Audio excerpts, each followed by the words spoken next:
नमस्कार दोस्तों, मैं हूं अनूप श्रीवास्तव। दोस्तों, आज मायावती ने, जो बहुजन समाज पार्टी की प्रमुख हैं, उन्होंने लखनऊ में एक बाइट दी है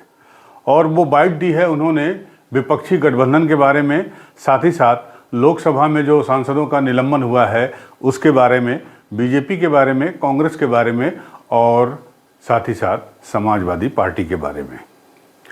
जी हाँ, मायावती ने कहा है कि जो विपक्षी दल इंक्लूडिंग बीएसपी, यानी बीएसपी के साथ जो विपक्षी दल हैं और जो किसी गठबंधन में शामिल नहीं है, ना तो एनडीए में शामिल हैं और ना ही खासकर इंडिया गठबंधन में शामिल हैं, INDIA गठबंधन में, तो उनके बारे में कोई भी अनाप शनाप टिप्पणी नहीं होनी चाहिए, क्योंकि कौन सी पार्टी को किस पार्टी की कब और कैसी ज़रूरत पड़ जाए ये कोई नहीं जानता। अब सवाल उठता है कि मायावती ने इस तरह का बयान देकर क्या साबित करने की कोशिश की है, तो इसके बारे में हम चर्चा करेंगे। लेकिन सबसे पहले आप मायावती जी का ये बयान सुन लीजिए जो आज इन्होंने लखनऊ में अपने पार्टी कार्यालय में दिया है। और ये बयान हमने ANI से लिया है, इसके लिए हम ANI के शुक्रगुजार हैं। उनके सौजन्य से ये बाइट हम आपको दिखा रहे हैं, इसका हम उनको आभार व्यक्त करते हैं। विपक्ष के गठबंधन में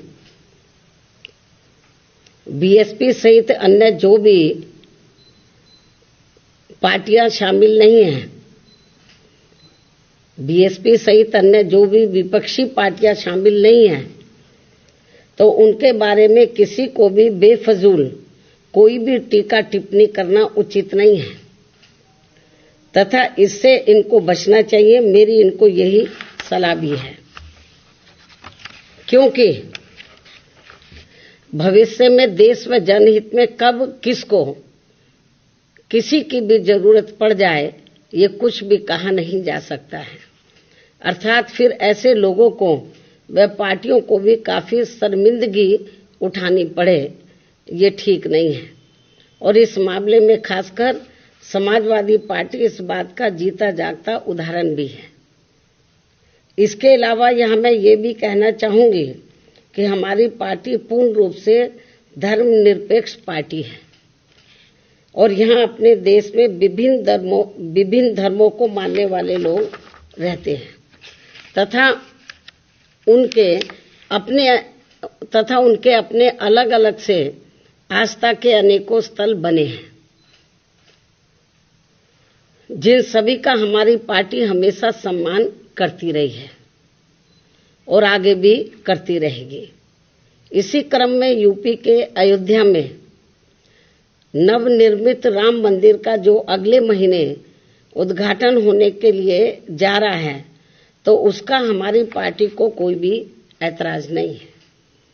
और यहाँ अयोध्या में कोर्ट के आदेश पर सरकार द्वारा निर्धारित की गई जमीन पर जब भी मस्जिद का निर्माण होता है तो तब उसके उद्घाटन का भी हमारी पार्टी कोई ऐतराज नहीं करेगी। तो दोस्तों, सुना आपने मायावती जी ने क्या कहा। मायावती जी का साफ साफ कहना है कि बीएसपी, अगर इनके इस बयान के गहराई में जाया जाए तो मायावती का साफ साफ कहना है कि वो या उनकी पार्टी बहुजन समाज पार्टी फिलहाल एट द टाइम किसी के साथ नहीं जा रही है।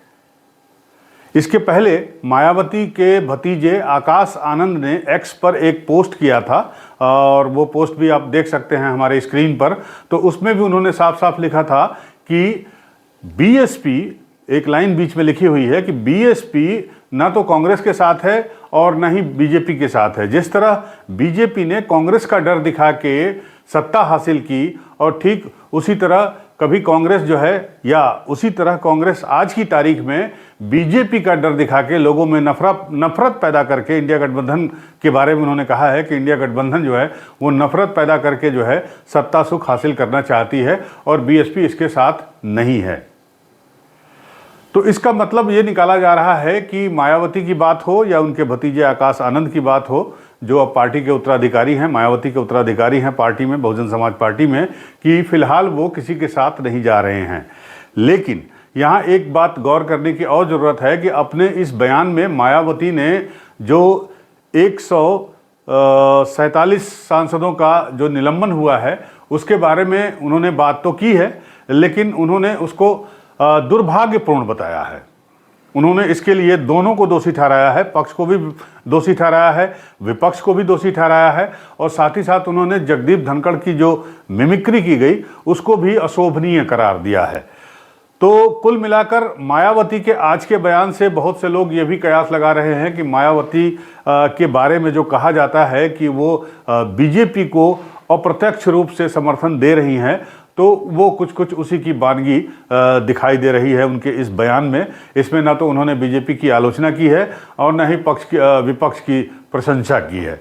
और लेकिन इतना साफ साफ जरूर कहा है कि बीएसपी का रास्ता अलग है। बीएसपी की जो कोर वोटर हैं, बीएसपी के जो कोर वोटर हैं, दलित वोटर हैं, बीएसपी उनके साथ खड़ी है, बाबा साहब के संविधान के साथ खड़ी है, बाबा साहब के आदर्शों पर चलने वाली उनकी पार्टी है। तो ये बयान था मायावती का, और इस बयान के बाद से उत्तर प्रदेश की फिजाओं में ये चर्चाएं गूंजने लगी हैं कि मायावती लोकसभा चुनाव में इस बार अकेले ही उतरेंगी, और निश्चित रूप से अगर मायावती अकेले उतरती हैं तो लोकसभा चुनाव में, चूंकि उत्तर प्रदेश में समाजवादी पार्टी सबसे बड़ी विपक्षी पार्टी होगी अपने गठबंधन में, इंडिया गठबंधन में, और निश्चित रूप से उसके पास सबसे ज़्यादा सीट शेयरिंग होगी, तो उसमें जो है मायावती उसके वोट में सेंध लगा सकती हैं, और ये निश्चित रूप से कहीं न कहीं बीजेपी को ही फायदा पहुंचाएगा। पिछले चुनाव में मायावती को 10 सीटें मिली थी 2019 में, और इस बार वो अकेले चुनाव लड़ने का फैसला कर चुकी हैं लगभग। तो माना ये जा रहा है, या देखने वाली बात ये होगी कि मायावती की पार्टी को, बहुजन समाज पार्टी को कितनी सीटें मिलती हैं, और मायावती के अकेले चुनाव लड़ने से बीजेपी को कितना फ़ायदा होता है और समाजवादी पार्टी को कितना नुकसान होता है। हालांकि मायावती के इस बयान पे अभी किसी तरह का कोई रिएक्शन समाजवादी पार्टी की तरफ से नहीं आया है, और ख़ासकर उन्होंने जो ये बात कही कि कभी भी किसी को किसी की ज़रूरत पड़ सकती है, तो उसमें उन्होंने समाजवादी पार्टी का भी नाम लिया है, क्योंकि आपको पता है कि 2019 का लोकसभा चुनाव जो है बीएसपी और समाजवादी पार्टी यानी एसपी दोनों ने मिलकर चुनाव लड़ा था। तो अभी आधिकारिक कोई बयान फिलहाल नहीं आया है समाजवादी पार्टी की तरफ से, लेकिन निश्चित रूप से उत्तर प्रदेश में लोकसभा की लड़ाई अब त्रिकोणीय होने जा रही है, क्योंकि अभी भी बसपा का उत्तर प्रदेश में एक मजबूत आधार है। तो अगर आपको ये वीडियो अच्छा लगा हो तो हमारे वीडियो को जरूर लाइक करिएगा, सब्सक्राइब करिएगा। मिलते हैं आपसे अगली वीडियो में, तब तक के लिए नमस्कार।